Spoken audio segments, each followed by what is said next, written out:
Okay, welcome everybody. Let's begin this symposium with a bow.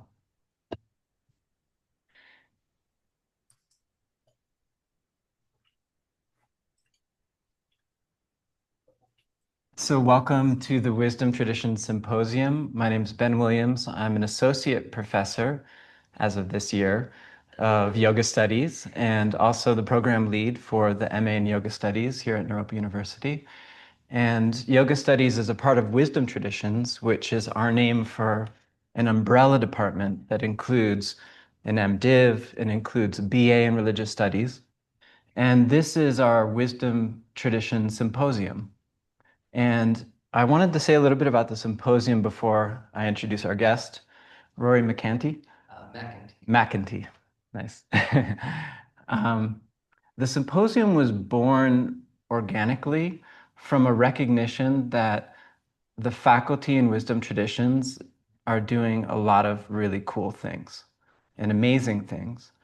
And as scholars, as people, a part of many different initiatives and nonprofit work and collaborative networks. And so at the same time, we meet all the time.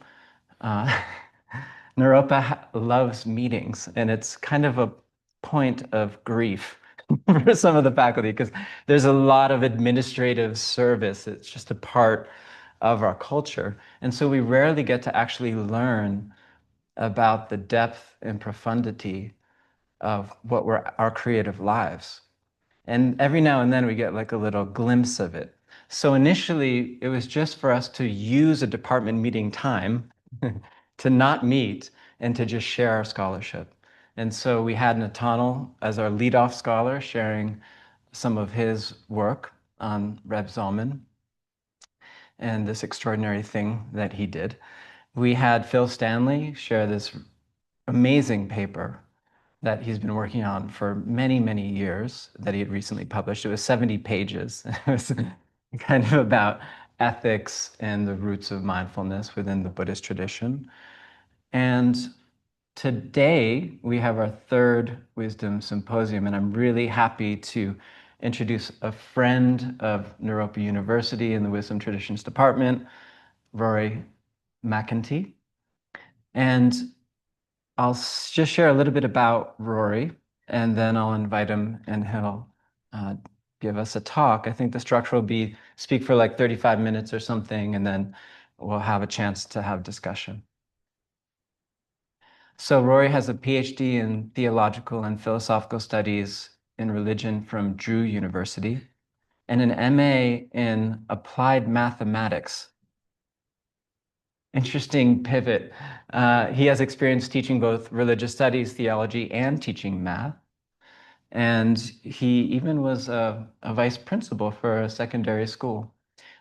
What he's going to be speaking about is a monograph that he just published, The Sacred Secular Binary, Challenging the Divide in University Culture in Democratic Societies.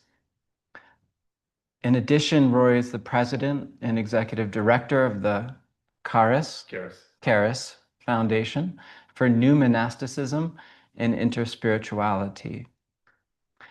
In addition, Rory likes basketball and trekking in the Himalayas. So maybe during the Q&A, we can find out about some of his treks.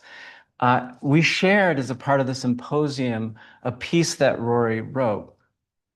And I read it this morning. This is the other idea of the symposium that let's actually read what we're doing.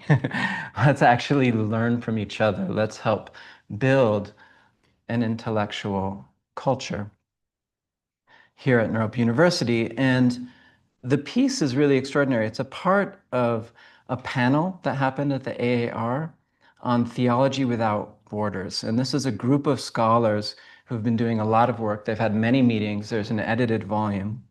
And this panel turned into a special issue of the Journal of Interreligious Studies. And in it, if any of you had a chance to read it or to explore it, Rory engages a lot of the different panelist articles and responds to a critique. And I like that you cited Cornel West's notion of jazzy fluency. and democratic musicality. And, in this essay, he's kind of working out ideas while he's finishing the book, which was just published. So it's a good place to see where he's speaking about this sacred secular dichotomy or binary. And I just appreciated in your writing and in your analysis this ability to kind of excavate deep assumptions that animate our academic and scholarly discourse, and also draw on many different voices to imagine a beloved community of religious diversity. Please welcome.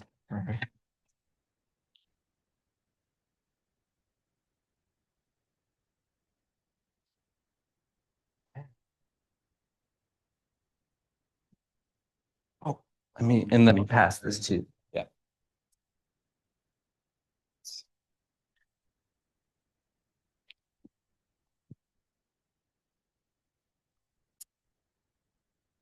Doesn't matter so much where. I might actually, does it? Let's see. It'll work there. Does that work? Can people hear me?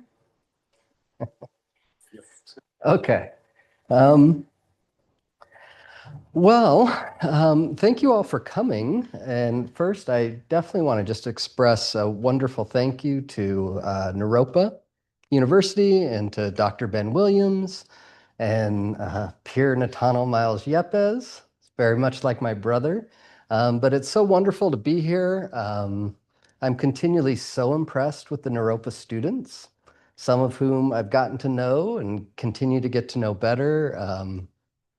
The depth of thought and the commitment to making the world a better place and doing it through a contemplative journey is very inspiring to me. So it's really wonderful to be here. So thank you all for having me. So first, I should say this will be, so I had a paper written up to perform, to give and everything. Unfortunately, yesterday, I don't mean to start on a down note, but my backpack with my computer in it and some other things was apparently stolen from the Nalanda campus after Nathaniel and I had lunch over there, or at least it has yet to be found. And so I don't have the paper I wrote. So I will do more of a kind of, this will be a bit of an extemporaneous talk. So I hope you will bear with me and then you can throw out some questions or we can have a dialogue. And I will try to keep track of the time and keep it under 35 minutes. So I think I'm going to start with, as Ben mentioned, so the book, The Sacred Secular Binary, Challenging the Divide, especially in university cultures, but also in democratic societies more broadly, especially religiously pluralistic democratic societies, is part of an initial publication for the Theology Without Walls group in the American Academy of Religion. They have done a series of 5 books. And I'm mentioning that also with tremendous gratefulness to that group and want to throw out a shout out to them and the other books, and especially Jerry Martin, who was the head of philosophy at Colorado University here for a lot of years, and now has been leading up the Theology Without Walls group. And he's really done a lot to help it along. And they did an amazing job publishing this book. It's only $15 on Amazon, which is unheard of for a 400-page scholarly book. So it's really a labor of love and has made it widely accessible in a way that couldn't have been done. There's no profit coming out of it. And I also say that because I'm going to start with a description from Jerry Brown or Jerry Martin, apologies, not Jerry Brown, the former governor of California, um, about the book. I think he describes it better than I do. And so sometimes it's nice when you get people's descriptions. And so I'm just going to start with that, with a few of the things that, as he describes it. So he says the book explores how spirituality, scholarship, and democratic life can be woven together How contemplative practice and intellectual inquiry can coexist within the modern university and the public sphere.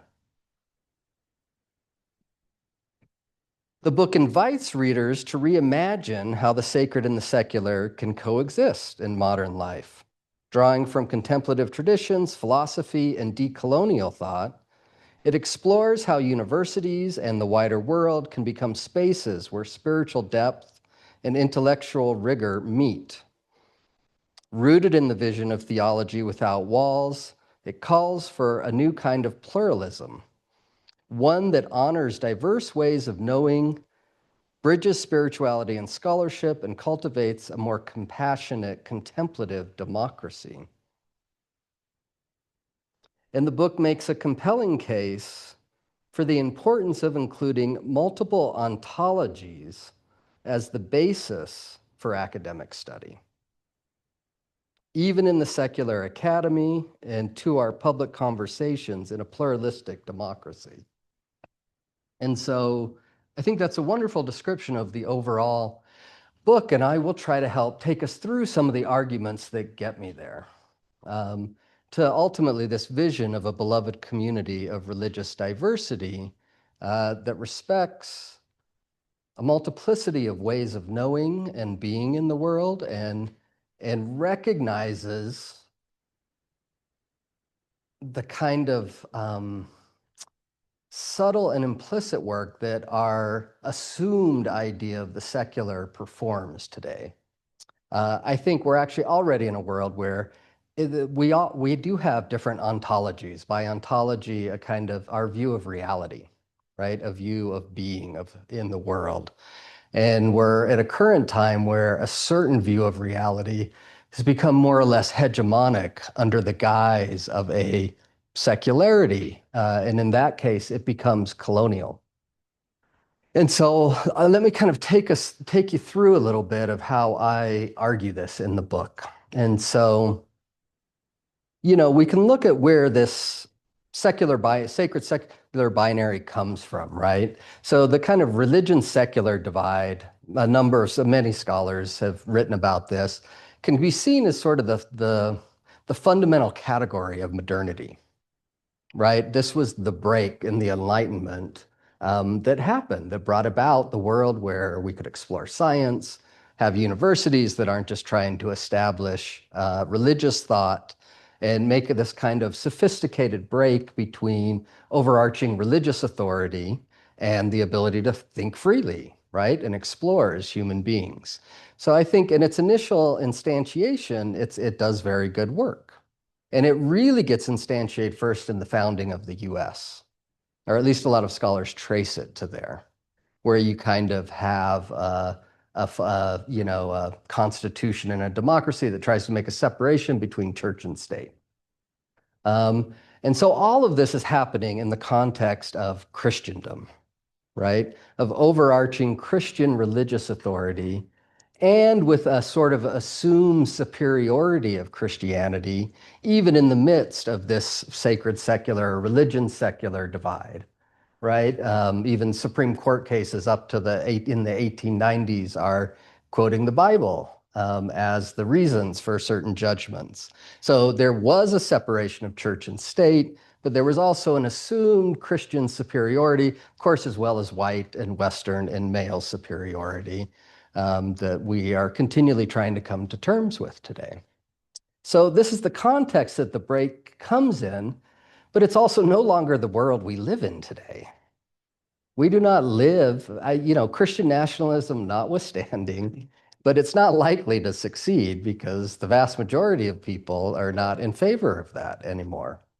And, certainly in the context of the US, we live in a vibrantly religiously diverse society, racially, ethnically, culturally, with lots of religious traditions. And not only that, a lot of religio-spiritual experimentation going on among and between traditions.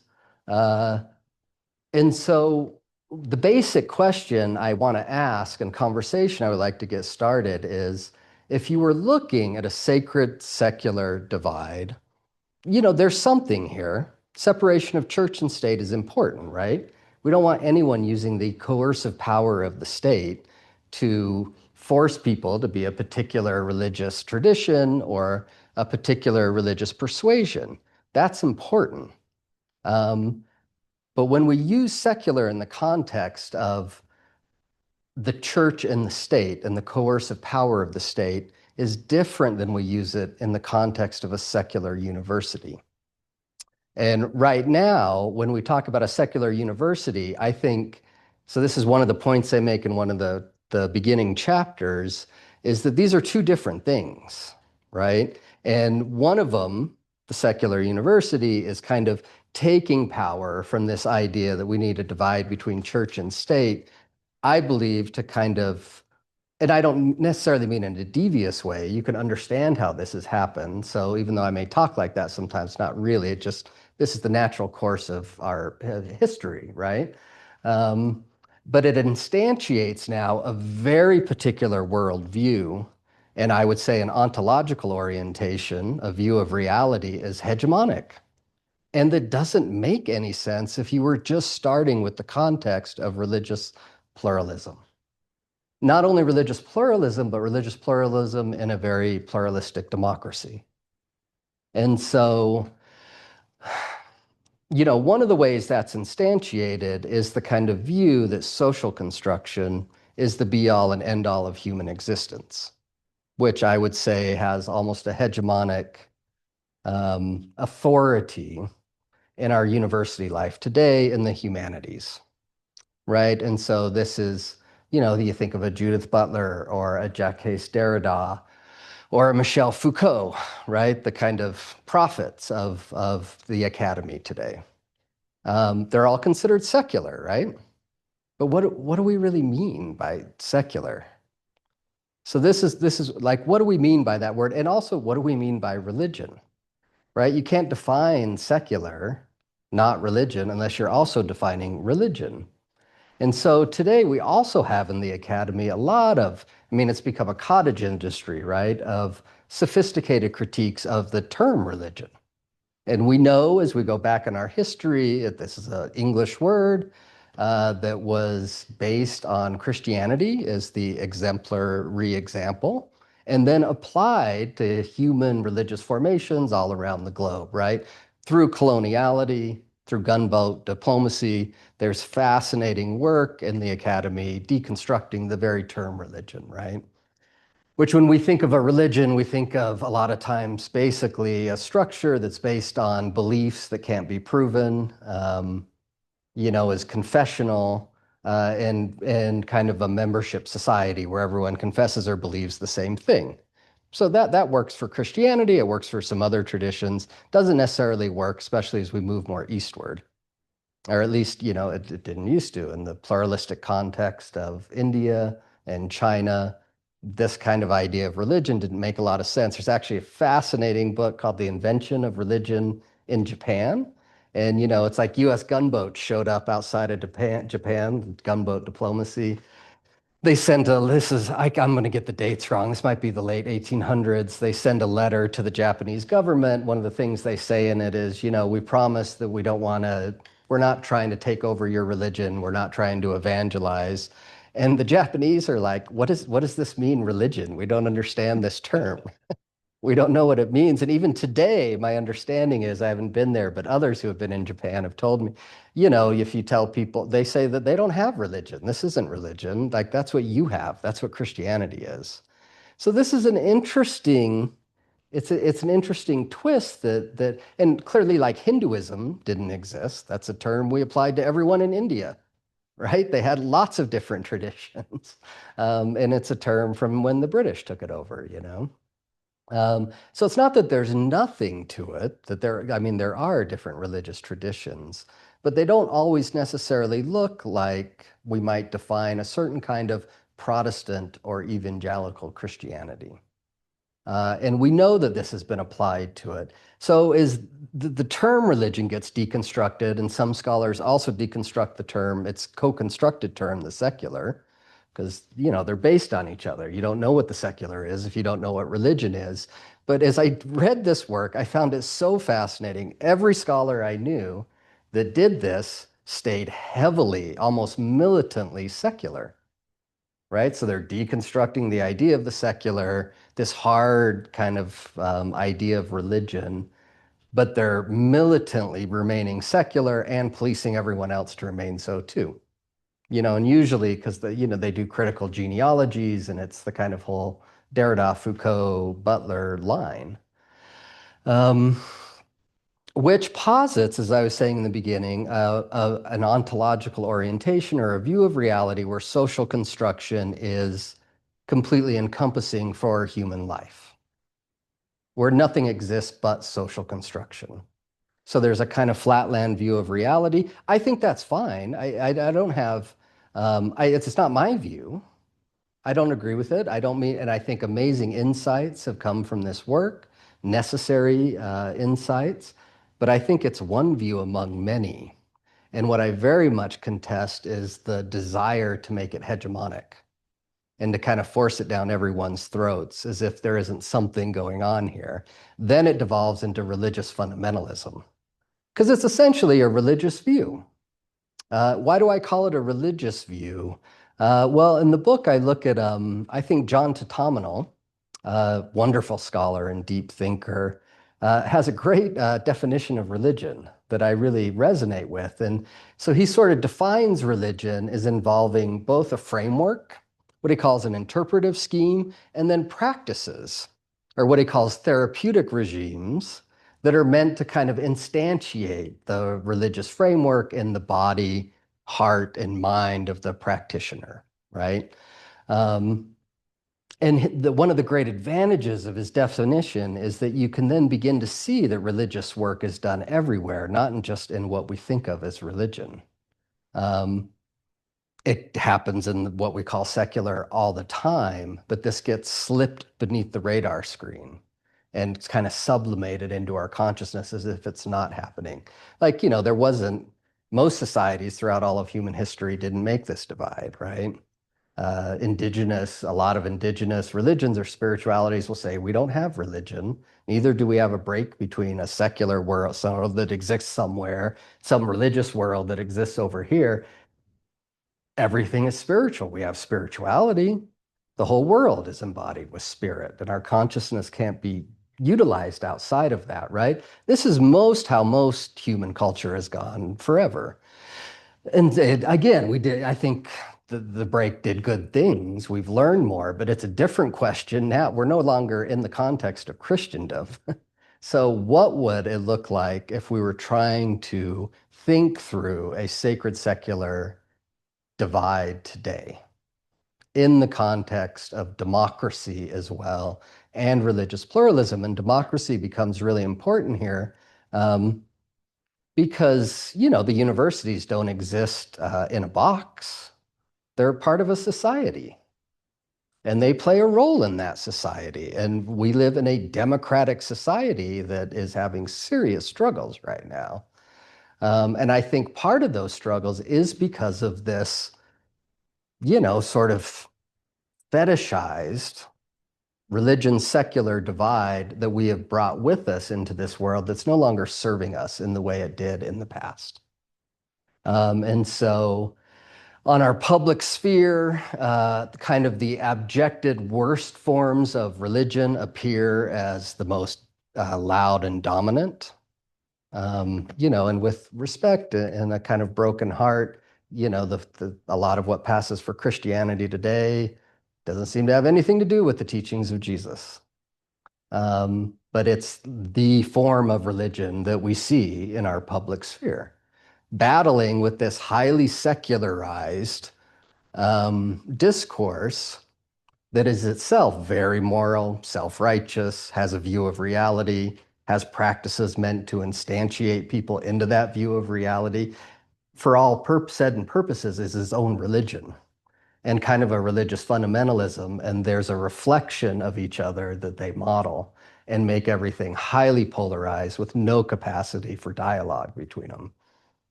So dialogue, compromise, learning from each other just gets thrown out the window, you know? Um, and look, I have a lot of resonance with the world that say what the left would like to see happen. I resonate with those goals, right? I don't think the way of going about it accomplishes them very well at all and often makes things worse. Um, and there's a big difference. I don't think they actually embody diversity. A discourse on diversity that demands conformity is not real diversity. So a real diversity of perspectives, of ontological orientations in community, forming a community of inquiry in the academy, in our university life, I think is very important to the future health of our democracy. I don't think we can survive without it. And we need some sort of sacred center to begin to hold us together. And that sacred center can't be Christianity, right? Or a sense of superiority of white people or anything else, right? It has to be something that's built together. And so I imagine a community of diverse ontological perspectives, which include these secular perspectives that are very important, have important insights to offer. Um, that's a combined community of inquiry. And that's what I call a beloved community of religious diversity. Um, a beloved community, it was initially coined by Josiah Royce. And he defined it as fundamentally a community of interpreters. And Royce's idea was that, he saw the divine as the interpreter par excellence, interpreting all of reality to each of us in a unique way all the time. And that in this beloved community or community of interpreters, we're kind of gravitating around reality, trying to get closer into its depths. And we learn from one another's interpretations. It affects our interpretation and orientation. And through this, not by all, because, I think Royce had a kind of a teleological vision or vision where we all come to the same point and it's the same. But I don't think that's necessary. I think we can all come to be more rooted in our unique depths, but still do that in deep conversation and dialogue and even sacred community with one another that's not trying to force everyone to be the same or to see the world in the same way, which just destroys the diversity. And so I think this is so I actually describe the beloved community of religious diversity as an academic field that could be created in universities, including secular universities, and play a lot of things that is really important in our democratic life. One, a lot of younger generations, traditional religion does not have the same cachet as it did, right? So a lot of younger generations are coming into the world and into young adulthood without being trained in a sacred or moral worldview necessarily. They're not getting it from a traditional religion. They're not necessarily growing up in one, as well as a kind of civic virtue, and a building of character and value and how to be in a democracy together with one another. But they yearn for it, and they have spiritual yearnings, and they have these kind of deep questions about life. And we as a society need to be encouraging and shepherding and helping them grow their view of reality, their way of participating, how they understand reality, what that means for their life, and what it means for their shared life together with others who are not going to share the same views, right? And so as you struggle with that, especially as you bring in the context of a shared civic life, this becomes a democratic practice, again, I think par excellence. Being in deep dialogue with others on the things that are of greatest importance to us, as well as how we live in a democratic society together and with people who have diverse perspectives that are different from us. This is how we build democratic virtue, right? This is how we learn to be in a society with one another without all having to agree, but struggling with what it means to have our view of reality. First, just recognizing we have a view of reality that we're operating from, And then what does it mean to share a democracy with others who are not going to share that view necessarily?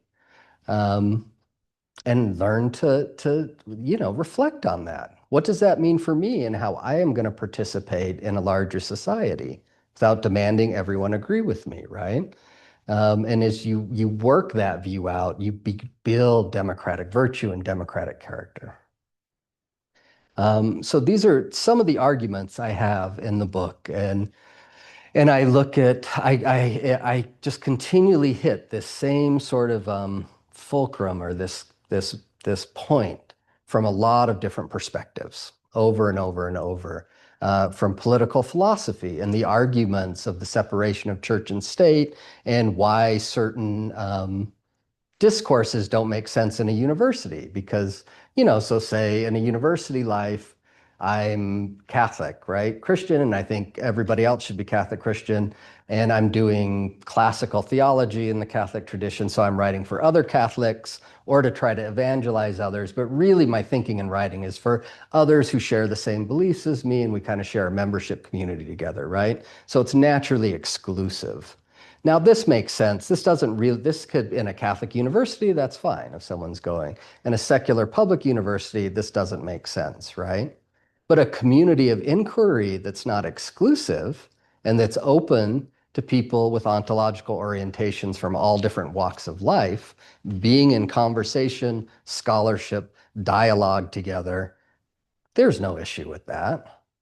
But right now it doesn't happen because we have this faulty idea of a fetishized idea of a religion, sacred, secular binary that we understand where it comes from in our history, but is just no longer serving us in the same way.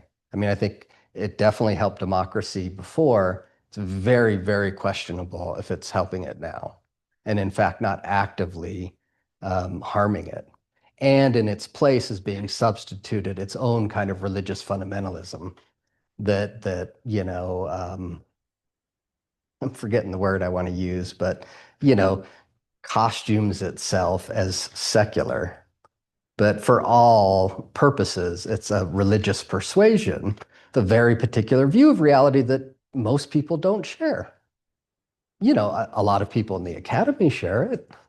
It's a very small proportion of people in our society, where 90 some percent have some sense of the sacred or a higher power or an awakened mind. And this has been completely lost in our public discourse.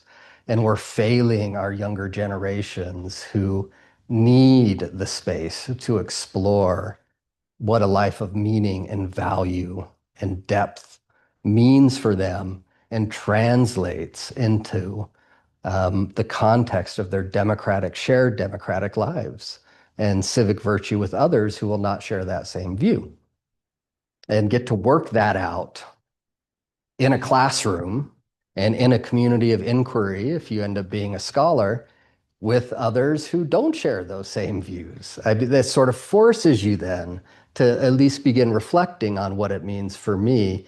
And this is really the locus of creating democratic virtue and character that we are so lacking today. Let me check my timing here. So I think I'm just going to say a few more things, and then stop. So maybe just a few minutes. I wanted to give some sense of some of the things I do in the book. So, like I said, I approach it from political philosophy in one chapter, as well as how we construct the secular as a kind of field of rationality, like so that we end up assuming the secular is rational and everything else isn't. But this is a very false binary. And it's not hard to see once you kind of lift up the surface of it a little bit, right? It's a bad idea of the secular. And because then anything that's not secular ends up being thought of as irrational just right off the bat, right? Which is kind of absurd. That's not where rationality comes from. You just remove all religious costumes, and then there's just this rationality that's sitting there behind the scenes. It's not actually true, right? So that subversive effect, semantic effect that it performs and is mostly unconscious to us. Like why we even categorize a Derrida, Foucault, a Butler, and many others as secular without even thinking about it. It feels common sense, of course, right? But we don't really actually know what we're saying by that. They actually have very different approaches, very different things. What holds all these things together is secular. Ultimately, I come to a decision of that in the book. I think it's a view of reality where reality is indifferent to human life. As long as you assume reality is completely indifferent to human life, it's secular. As soon as there's a depth to reality that has love, compassion, wisdom, what for many people would be our greatest resources for building a real democracy, right? That is pluralistic and respects different cultures and races and people and all sorts of identities. Those are our greatest resources in those depths, and we're totally throwing them out and doing it without even thinking about it. It's just like so when we think it's just a common sense thing, it's because we're not looking at it in a deeper way. And so I'm trying to uncover some of that. Um, I go through founding of religious studies and the way a lot of religious studies functions today, as well as theology and what we think theology is. Classically, we understand what theology is, but what does it mean today? A lot of comparative theologians, they don't look anything like, they're not trying to evangelize. They look much more oftentimes like secular academics. um, and so what do all these terms are tied together, the secular, religion, theology, and of course, spirituality. And there's so as part of these conversations, I also look at the changing demographics, religio-spiritual experimentation in the population. And there's a great Jewish studies scholar, Boaz Huss, who I think has a great point. The spirituality is almost, he calls it a new cultural category that is extremely subversive today. So you can kind of trace what spirituality meant in the past, but why is it so subversive today? Because it doesn't abide by the fundamental category of modernity, a religion secular binary. So what do people mean by spiritual? I mean, they're even marking it like they don't pick any of the spiritual but not religious. What is that? So they're not necessarily traditional religion, and they're undermining in the idea of traditional religion. Religion is these siloed institutions that are all kind of containers that you have to be in one or the other. There's no interaction, there's no overlap. So they're also undermining that idea. And on the other side, they're not just secular either, but they're not secular. They have a lot of secular concerns. They're often fighting for justice, for ecological justice, for social justice. Spirituality is not just a transcendent dimension separate from the world. It's very embedded in the world. And almost all the people, Nathaniel and I see, and younger people, these are all wedded together, right? There isn't this binary between some other dimension and this dimension, right? So spirituality is this very subversive category that then gets critiqued heavily from both sides of the binary, from a traditional religion side and from the purely secular side, as shallow religiosity or as late stage capitalism or as just spiritual marketplace, all critiques which have their value but could equally be applied to anyone in a religion. So the idea that these critiques only apply to people who are being spiritual or not being something traditional is a far cry from the truth, right? Most Christians are totally caught up in capitalism and all sorts of other, I shouldn't say most, but a lot. And being in a religious tradition it doesn't necessarily bring about spiritual maturity or this kind of stuff. Um, so I look at that and then I kind of move, and I'm just going to go real quick here and then stop. But I did want to mention that, the first half of the book is called The Religion Secular Divide. And so because religion is a very particular term of English is looked at and some of the colonial consequences of also the way the secular functions in universities is looked at. The second part is called contemplative democracy. And one of the questions I begin to ask is democracy itself, in some sense, its own religio spiritual tradition, with its own kind of practices, its own ideals, its own transformative modes, at least at its best. And I begin this chapter, I begin this second half of the book with a chapter on democratic praxis, and I turn almost exclusively, not totally, but the voices of Black Americans, which have always meant so much to me when I think of democratic depth. Um, And so it's a chapter with lots of it, Cornel West and Eddie Glaude Jr. and Barbara Holmes, and long sections on Martin Luther King Jr. and Malcolm X and James Baldwin. Vincent Harding is in there a lot. Oh, well, that's the next chapter. Yeah, so I'll get to that. So this one, it looks at a lot of what I feel the people, at least in this country, that have struggled the most for democracy, um, have been saying. And a big thing that emerges is the great importance of ideals and dreams and hopes, because they're fighting for a democracy that's never existed. And so if we don't have that, and we just offer cynical, supposedly realistic answers to young people, they become very nihilistic, depressed, cynical. And if you're in a world where only social construction exists, there seems like there's very little you can do. And then what you can do is almost try to force everyone into your whatever you think the best social constructions are, because there's no other tools at our disposal. So we start to see a lot of depression and cynicism and kill the hopes and dreams that are so necessary for building a real democracy, a multiracial, multi-ethnic, multi-religious democracy that at its best and in its ideal would be the dream of democracy. Um, and so I look at that, and then I look at kind of decolonial praxis in contemplative keys. Decolonial is a word that is highly secularized today in the academy, even to the extent where most decolonial scholars will say anything from Western civilization, whatever it is equivalent to colonialism and racism.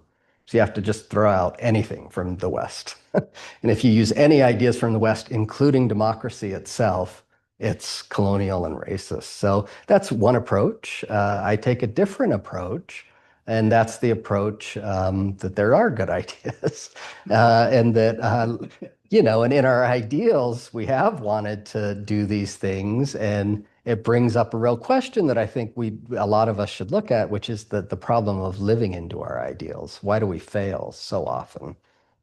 Right? And the great critique that Black people and Indigenous people and so many other people, you go on, have had of the West is that it's not actually really being the West. Or I don't know what I mean by the West, but you're not actually being the democracy you think you're saying you are, which is obvious, right? And so it's a critique, not that everything is bad you've ever thought of, but how do we get there? And see, this is where I think, say, spiritual transformation becomes so important. Why do we continually fail in our ideals? Because there's something in the human condition that keeps popping up and causing problems and needs real transformation, or at least this would be the perspective of contemplative traditions. And so for that chapter is a real deep dive into Howard Thurman, who I'm probably more resonant with than any other scholar, and Gloria Anzaldúa, who was a Chicana lesbian artist, lots of other things scholar, and has some wonderful work. And both of them are coming from depths of spiritual transformation, and their democratic and decolonial praxis can't be separated from that. And if in the academy today, they're both pretty popular, but a lot of people don't, it seems to me, I shouldn't say a lot, but I've met a decent amount of people who praise them, idolize them, and seem to not care about what they actually say at all, and act in totally different ways, as if you can just put them on a pedestal, maybe because they're not white, and act like they agree with you when they don't. And this was a critique Gloria Anzaldúa clearly has. She said it a bunch. She did not like the way her work was received a lot of times because it was used to prop up a status quo that she was challenging. And they really were trying to create a world. I mean, I could give some quotes and do a lot more on this, but I think I should bring it to a close here pretty quick. And so, yeah, and then from there, I have a long chapter on a scholar practitioners and what things might look like from there and what we actually mean by the secular, and then really develop this idea of a beloved community of religious diversity as a field. And then I also think something like a contemplative discourse, a little bit different, but should take place across the university and function similar to other discourses like deconstruction, analysis of power relations, genealogical critiques, these happen across many fields in the academy, right? And allow people who resonate with that view to interact and have dialogue. There should be a contemplative discourse where contemplatives from all different walks of life, religious traditions, can think together, express their ideas, reflect on the nature of our democracy and shared life together, offer prescriptions and practices, especially so it's not just a hegemonic world that's trying to tell everyone exactly what to do and be, but there's no real diversity in it. And offer, I think, some really unique perspectives. They might land on some very different practices for how we might heal and best instantiate our democracy than a purely secularized worldview that only sees social construction as the only options we have.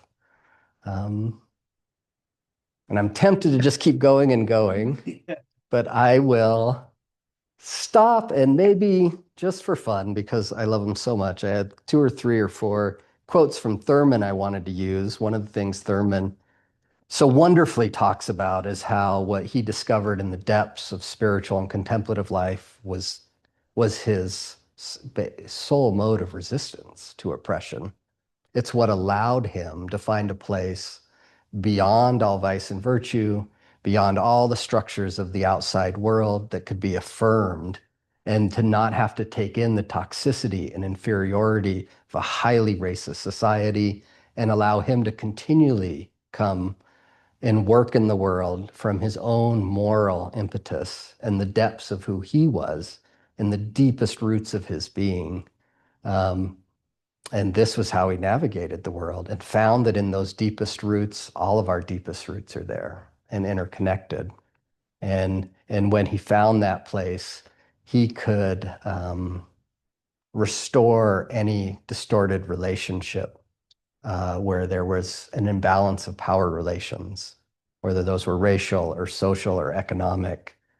From that place, in those depths, there was a power that overcame these dynamics, power dynamics. He dedicated his life to that, and he found that it worked.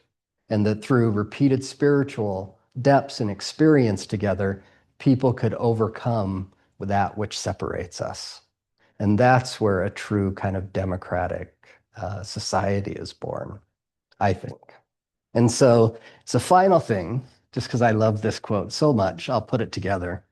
So this comes from, one of Thurman's sermons. And he says, it's wonderful to sit together, to be enveloped by a single moment and feel the presence and sense the lights and shadows of those who sit near us. It is good to be caught in the creative silence, surrounded by the brooding presence of God. And perchance, as we wait together in the quietness, some new light may be thrown upon old problems. Some fresh hope may give wings to spirit to which despair is familiar. Perhaps a sense of forgiveness for sins committed, for errors done, for blundering stupidities that have wrought havoc in other people's lives. All this may be the miracle for us as we wait together in the quietness.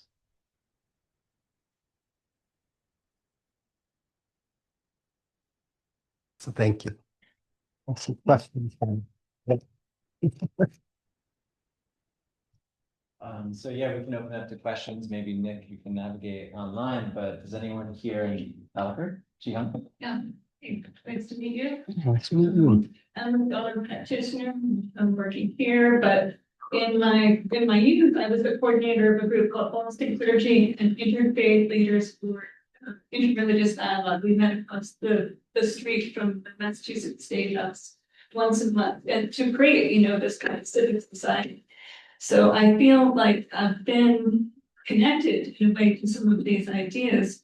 One question I have is why you focus on social constructionism rather than materialism. And social constructionism has been influenced at least by Buddhism, Gergen, and Heidegger and Husserl. Not they give credit adequately, but the roots are certainly there. Yes. And here in Europa, a place where we, kind of recite the Heart Sutra a lot and hopefully are still striving to live into it. Yes. Even here in Europa, sometimes we have to work on, I think, embracing a kind of ontological diversity. Because Yes. even the Dharma can be like a stake in the ground to which it could be tied for 10,000 years. So even within a sacred setting, sometimes we have to work out issues of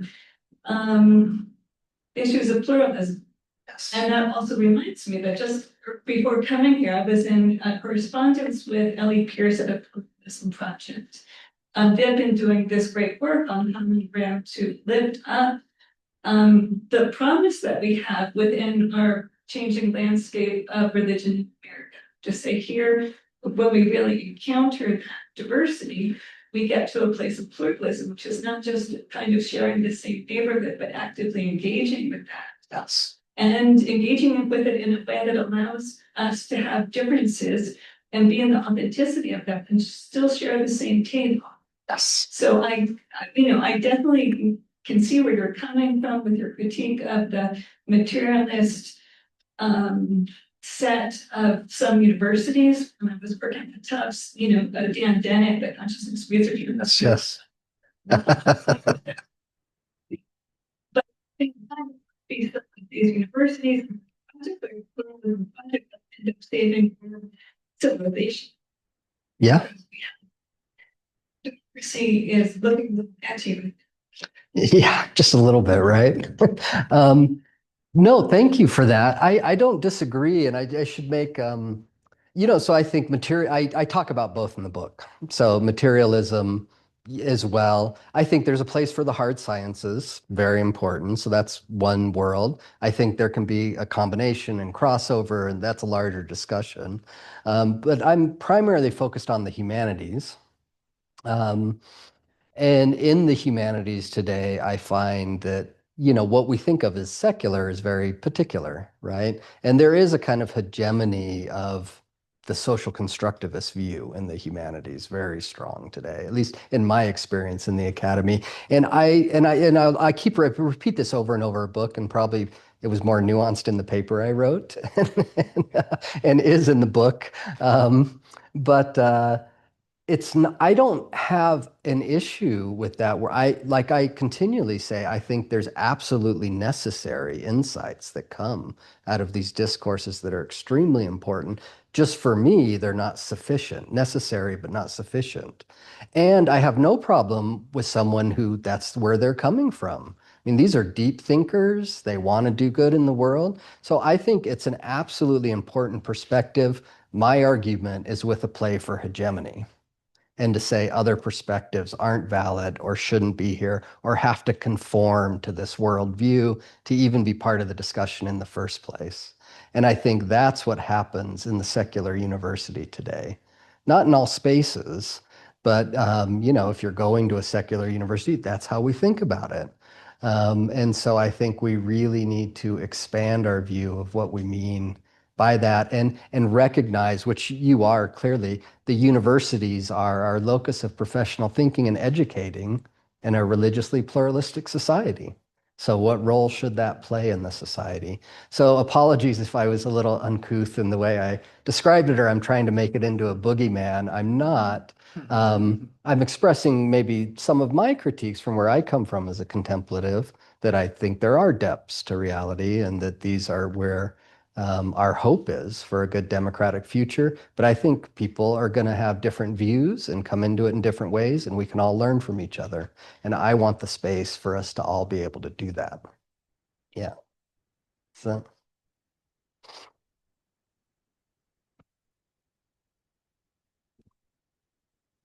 So you're pointing at a sacred secular binary and fallacy, you'll find value in like the traditional interpretation of separation state, of like not encouraging an institution, like a religious institution, to like create some kind of conformity of thought onto a nation or onto a democratic process.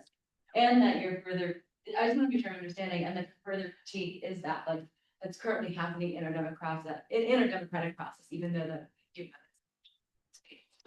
I mean, certainly some people in our society are fighting to use the coercive power of the state to implement, to basically implement their religious agenda, right? Like, but I'm not necessarily talking directly about them. I'm saying we want to keep that. You don't want anyone to use the coercive power of the state to force a certain kind of religious persuasion on anyone.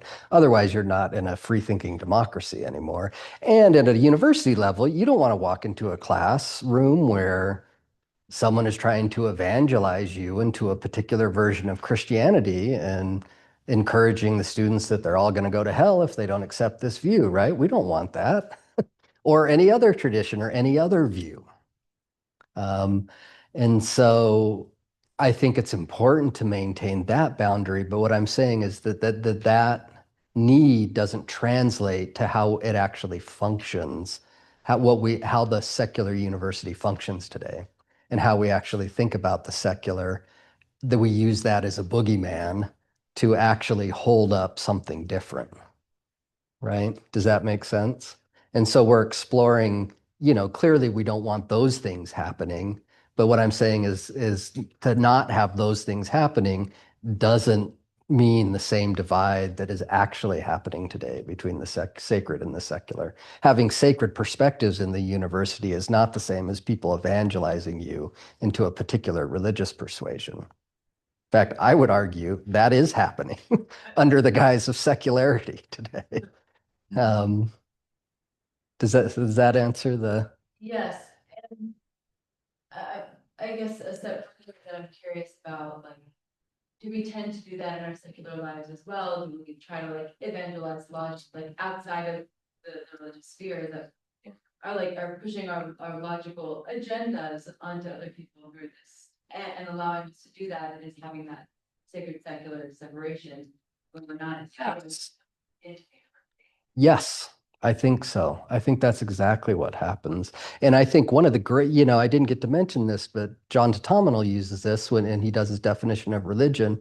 But one of the greatest things is seeing how this kind of religious work is being done by secular institutions. And the one he points out is probably the greatest religious triumph of all human history, maybe, certainly today, is our economic system, which very clearly disciplines us into a certain way of looking at the world, a certain way of acting in the world, a certain way of interacting with each other, all behind the screen without us even thinking about it. So it's like this great, what did Kaiser Soze say? The greatest trick the devil ever pulled is convincing you he doesn't exist. So it's like our economic system is disciplining us into a worldview of self-centeredness, selfish motivation, always trying to get the most for yourself in any economic interaction, and an unlimited and ungrounded and utterly destructive profit motive that doesn't take into account the real finiteness of resources or the damage that it does. And it's very much a religiously inflected, and this is all happening without anyone thinking about it. And so part of it's, I think it's exactly what you're pointing to. It also helps open up to the influences we're actually taking in and that are disciplining our bodies and minds as how to walk and be in the world. And I think we don't survive as a pluralistic democracy unless we can add a real diversity and pluralism of voices and points of views to that conversation, which absolutely includes spiritual and contemplative perspectives. And for me as a contemplative and someone who's committed my life to it, I think that I don't think everyone has to see it this way, but that's our only hope. Because otherwise we can have all kinds of ideals and the human condition will figure out a way to torpedo them unless that gets transformed in some way and develops character and virtue, which takes practice. We're not evolutionarily designed to live in a super diverse and pluralistic societies. Hopefully we will be in the future, but we're designed to be tribal. And evolutionary psychology, we know this through psychology. So we have to work on it. We have to develop democratic virtue. We have to develop an ability to respect other opinions that aren't our own and to love those who look different and think different and are different from us. Because it's not how we've grown out of the animal kingdom. So it takes work, and I think we need the diversity of perspectives then to do that. Yeah. I'll let you go.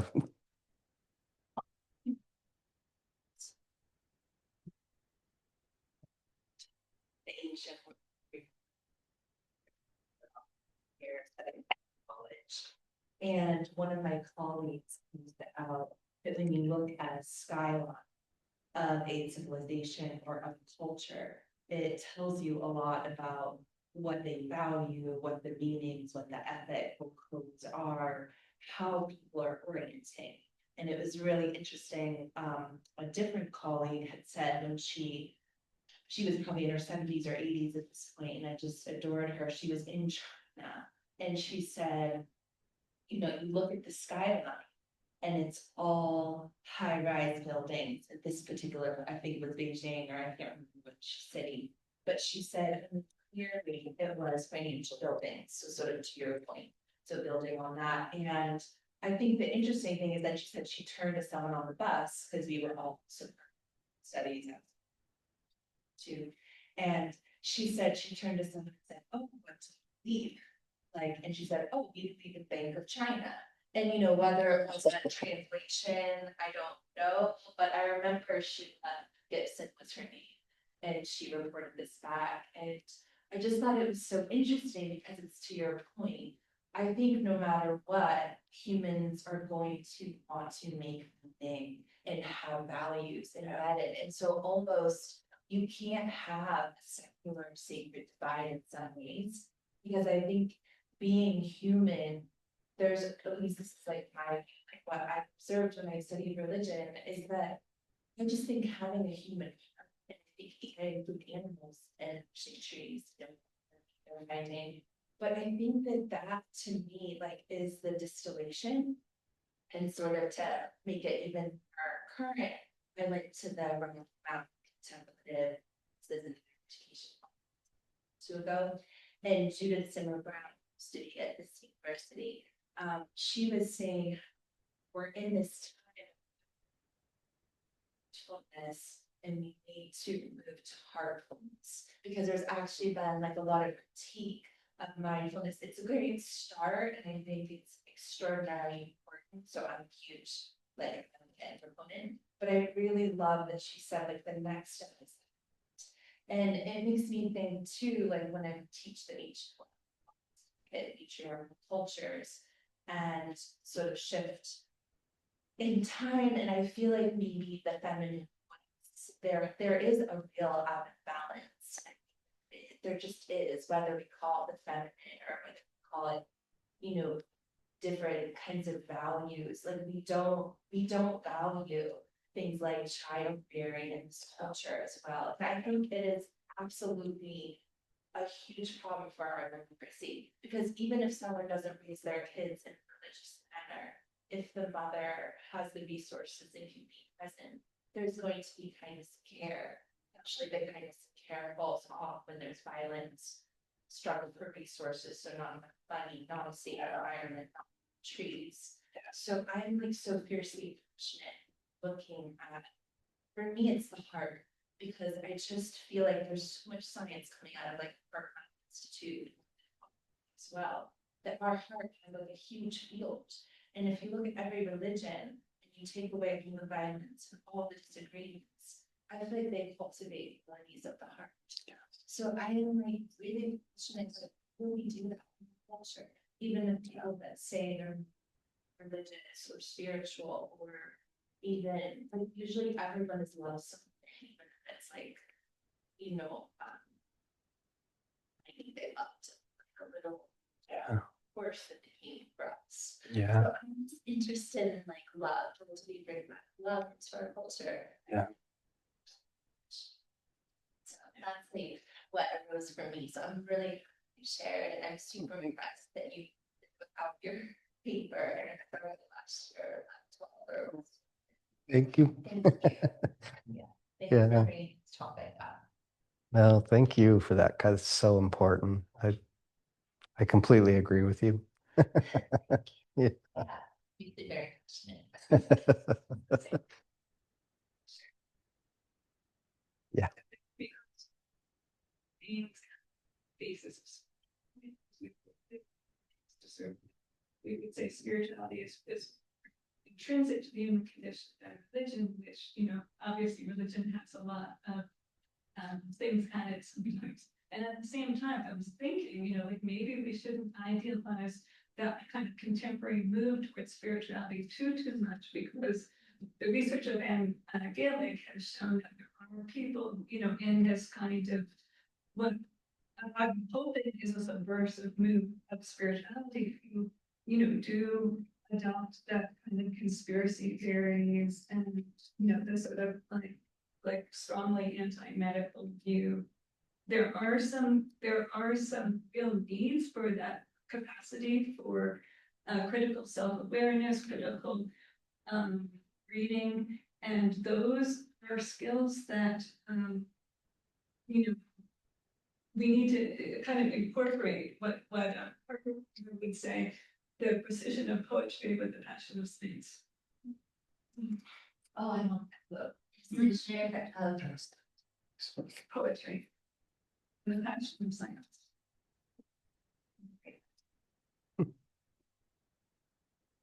I agree. Me. Sorry. Well, and that just kind of brings me back to like your kind of pragmatic form of this embodiment of love being the beloved community, and bringing together the interpretations of reality. And as what I gathered was this is kind of like the shedding of the assumption of the secular being the rational reality, So yeah, I mean that's kind of what I gathered so far in terms of like what that goal is. And I guess I'm just curious, and I've experienced it, like what your embodiment of the beloved community is. But I'm curious to know what your vision is and how that looks. And how we can take such, complex for a lot of people, ideas and understandings of how these things can be broken down. And how do we translate that into, a larger form of beloved community? Yeah, that's a great question, Gabby. Thank you for it. I feel like there's so much that could be said. So I think, so let me say a few things. One, on a kind of practical level, I think just opening up starting to have the conversation in the academy, that would be one of my biggest hopes for the book, not knowing where it would go, but just beginning to look at what this binary is and how it functions and what might make sense for a healthy, religiously pluralistic democracy. So opening up the conversation, and I think, and I haven't said this, but I think I concentrate on the university and academy because I think it has a very outsized effect on our culture that's not always seen. And I haven't actually done this research, but I feel good about it. I think it's about a 20, 30-year lag, and the conversations that get very popular in the academy all of a sudden almost just like become people's thoughts and generate. It's like almost like an ontological, because of the way it functions in deep conversation with each other, it's almost like you create a swirl. And it's about a 20-year lag, 20, 30 years, you'll see it explode into the culture. And a lot of culture is driven by that and the reactions against it at that time. It's very clear today with a lot of the discourse that's exploded the last 10 years. That's all straight from what seemed, because the academy seems very insular, and it is. And that's one of its problems. But I think it has this much outsized role that affects culture. It just takes a little bit of lag time, and then people just start thinking it's their own thoughts. It's almost like it just pops into their mind. And then you have that and you have reactions against it. So I think it's a powerful fulcrum and leverage to affect the wider culture and ultimately the political atmosphere and what's possible to say politically. So if a conversation can be instantiated at the university level, I think you're going to see those effects if it becomes popular in the culture. I also think in 20, 30 years is a wide opening in this country of possibility. We will be a minority white country. Nothing is going to stop that. We're increasingly diverse. What's happening now is not working. In fact, you could argue that a lot of what's happening now is specifically because the old guard and what always worked in the past isn't working anymore. So some people are freaking out and trying to go back to the way it was, which of course is not likely to work. And so there could be a real opening in 20, 30 years for someone to speak a deep spiritual message, not necessarily Christianity, and actually get elected. Then it changes. Then you're talking about a different world that's hard to imagine right now. So that's one thing in the university level. And then in a kind of practical one, you've seen it like in Keras. Do you have, you're looking like it. I just wanted to make, if you have. Oh, I mean, yeah, I can follow up or you can just continue. Yeah. Okay, so let me say this last piece of follow-up because I want to direct it actually towards Naropa. Like, I think one of the great possibilities and practical visions is what was the original founding inspiration at Naropa, which Nathaniel I know has talked about at times, but my understanding is that Chogyam Trungpa's vision for the Naropa Institute was not just Buddhist, but deep practitioners from all different traditions would be together in the same place. And I think this is the future, greater intimacy among traditions and especially among contemplatives and advanced practitioners.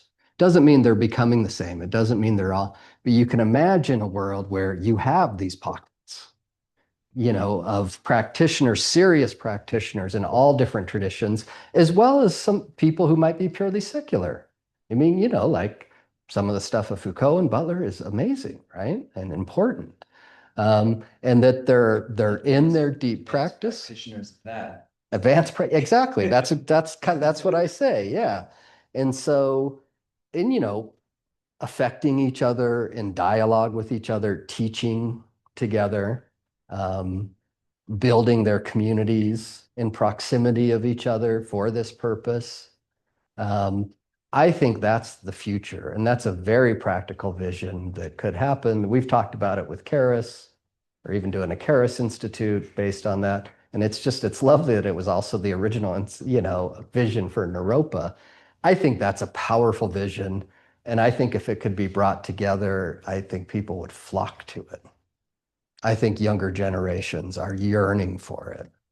And they're not being trying to shuffled into this or that. They can find their own way if we provide them the support and the space and the opportunities for it. And we don't know where that will go and how we will affect one another. If all of a sudden you have the very deep Christian contemplatives and different Buddhist lineages and Sufis and rabbis and more and indigenous and traditions practicing, affecting each other energetically, learning from each other. We don't know the world that brings us forward into, but I think we're on the verge of a paradigm shift. It's not about becoming one thing. It's not about getting rid of these traditions, which are precious, but it is about much greater intimacy among them so that we're no longer seen as separate in a sense. And I think that's very doable. It just takes it takes financial resources for one. Online. Giovanina, did you want to say something? At this point, I just want to say thank you. I'm really enjoying all of your thinking about this. I appreciate it very much. And I do think that Naropa is the right place to explore it. And yes, we need money to be able to do this, right? To bring all of these opportunities and advanced practitioners to be here and really conduct this kind of dialogue you're talking about. I really like the idea though of bringing in politics into all this, and especially really appreciate the encouragement for democratic virtue. I think that's so interesting and awesome to think that way with that particular focus. And I think Gabby already asked you a question in terms of how do you see that, not so much at Naropa, but other places, and bringing in the sacred, bringing in spirit, bringing in the bridge, between secular and sacred in a more conventional type of academy. Yeah. Well, thank you for your comment. And it's, it's like a lot of the arguments I make in the book is directed at the secular university. And so that might not look like advanced practitioners from different traditions, but what it should do is open up, kind of like Jerry Martin was saying, the recognition that a diversity of ontological views as a basis for scholarly exploration is important to a pluralistic democracy. And so, classrooms where younger people are coming in, a lot of them end up in religious studies classrooms, right? They're not actually there for secular critical thought, or that they're trying to find some meaning in their lives.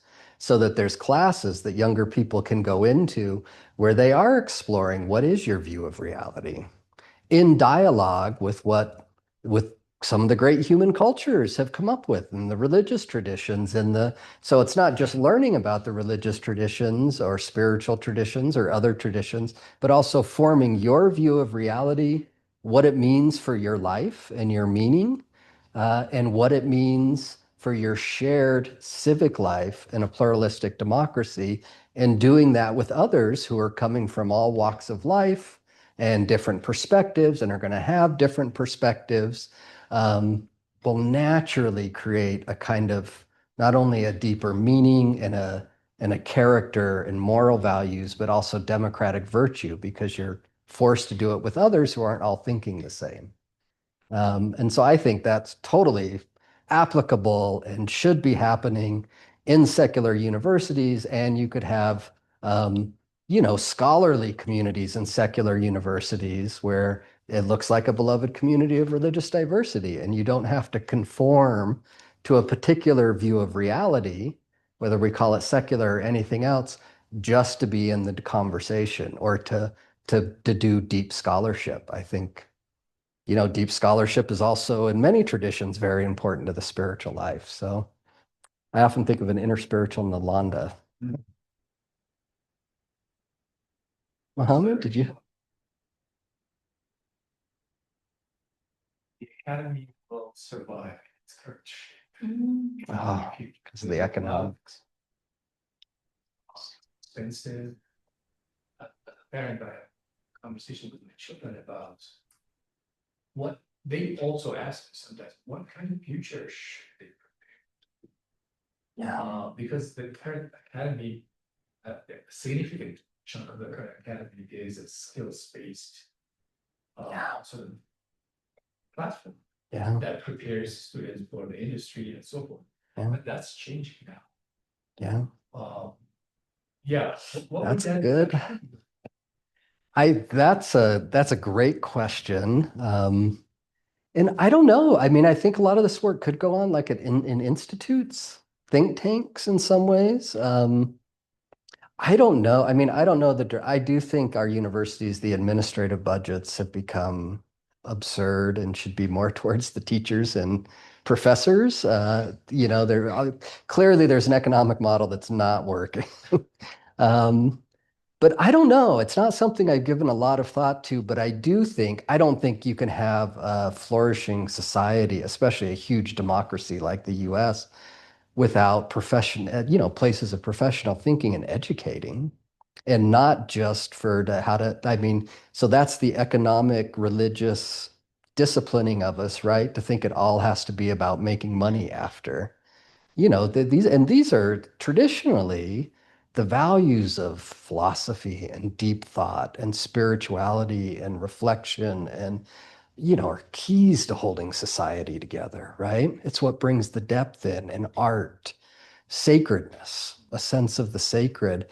I think that's a big part of what's missing today. It's not in our university life, and it has to be somewhere in our society in a central role.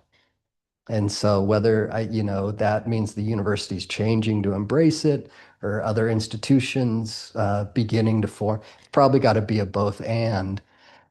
But I think something like that is really needed. And if all the university system just collapses, we're in big trouble. Where's this going to go? So, but it's a very good point that I had. Yeah. I mean, things are obviously imbalanced and careening towards completely unsustainability. A lot of small colleges are failing. So we do, then this is how, hopefully it's not just the crumbling of society, which it could be. I mean, it looks a lot like the Roman Empire before it crashed, but that wouldn't be good either, I don't think. Hopefully we'll find out. We'll figure something out.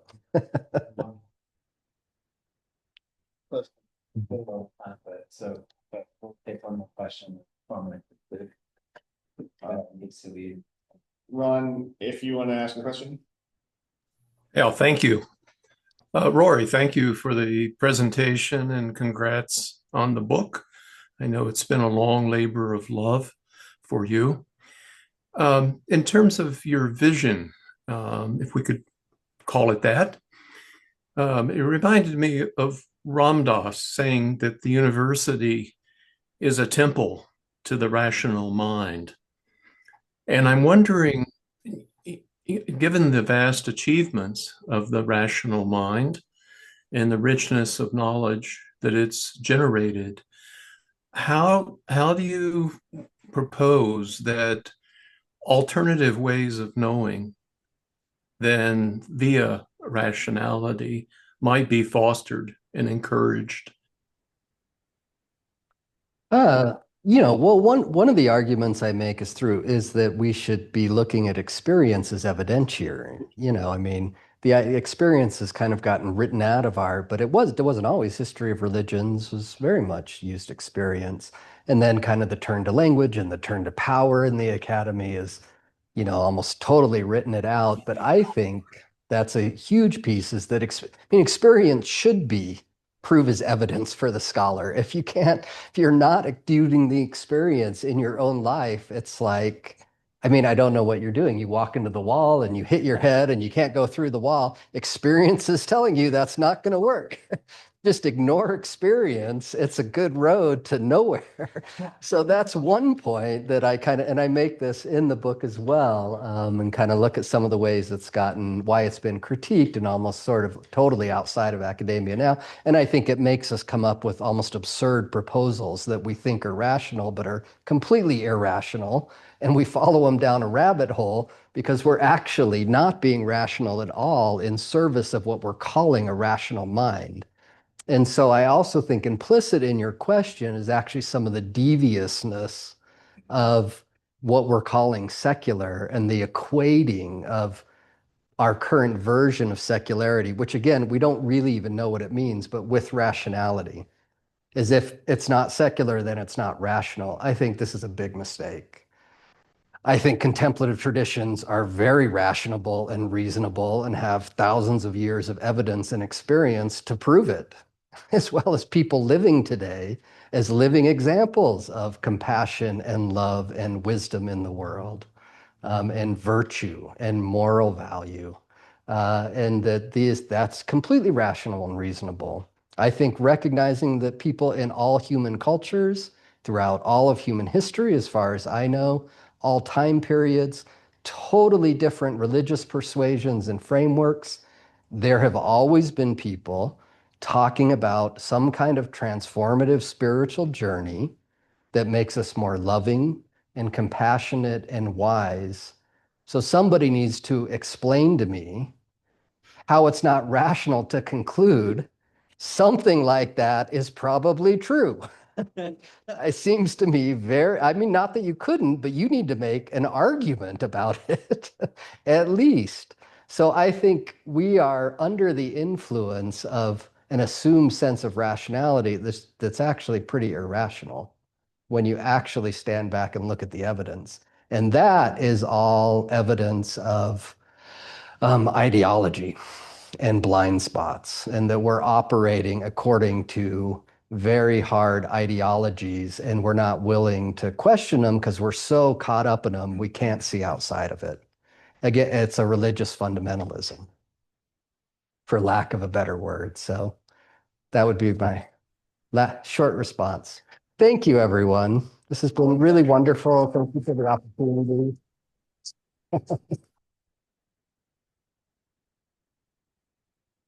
Maybe I'll just say in closing that next month we have Ji Hong, so we'll hear from her and continue this community of interpretation and beloved community in this dialogue. Thanks so much for coming and for your talk and for your book. I love the energy of this conversation, and it's definitely aligned with the spirit of this place and the history of this place. So yeah, wonderful to have your presence here. And yeah, have a beautiful day. Thank you, guys.